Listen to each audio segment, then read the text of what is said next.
వెన్నెల వరలక్ష్మి వాళ్ళ ఇంటికి రావటంతో వరలక్ష్మి వాళ్ళ అమ్మ వెన్నెలని వరలక్ష్మి దగ్గరికి తీసుకొని వచ్చి వరమ్మ వరమ్మ ఎవరొచ్చారో చూడు ఒక్కసారి అని చెప్పేసి అయితే అంటూ ఉంటుంది.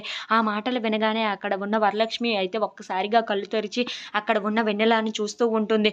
ఇంతలో అక్కడ ఉన్న వరలక్ష్మి వెన్నెల అని చెప్పేసి అయితే పిలుస్తూ ఉంటుంది. ఆ మాటలు వినగానే అక్కడ ఉన్న వెన్నెల అయితే చాలా సంతోషిస్తూ ఉంటుంది.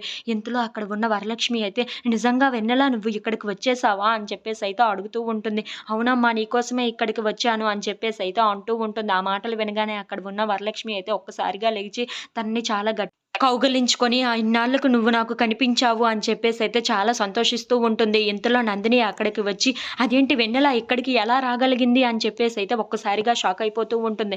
ఇంతలో వాళ్ళందరూ మాత్రం చాలా సంతోషంగా ఉంటూ ఉంటారు. అది చూసిన నందిని అయితే దీనికి ఎంత ధైర్యం ఎలా వచ్చింది ఇక్కడికి రావడానికి, అయినా దీనికి ఎలా తెలిసింది ఇక్కడ వరలక్ష్మి ఉందన్న విషయం, దీనికి ఎంత ధైర్యం లేకుంటే ఇక్కడి దాకా వస్తుందా, ఇప్పుడు నా చేతుల్లో దీనికి ఉంది చూడు అని చెప్పేసి అయితే అనుకుంటూ చాలా కోపంగా అక్కడ ఉన్న వెన్నెలని వరలక్ష్మిని చూస్తూ ఉంటుంది.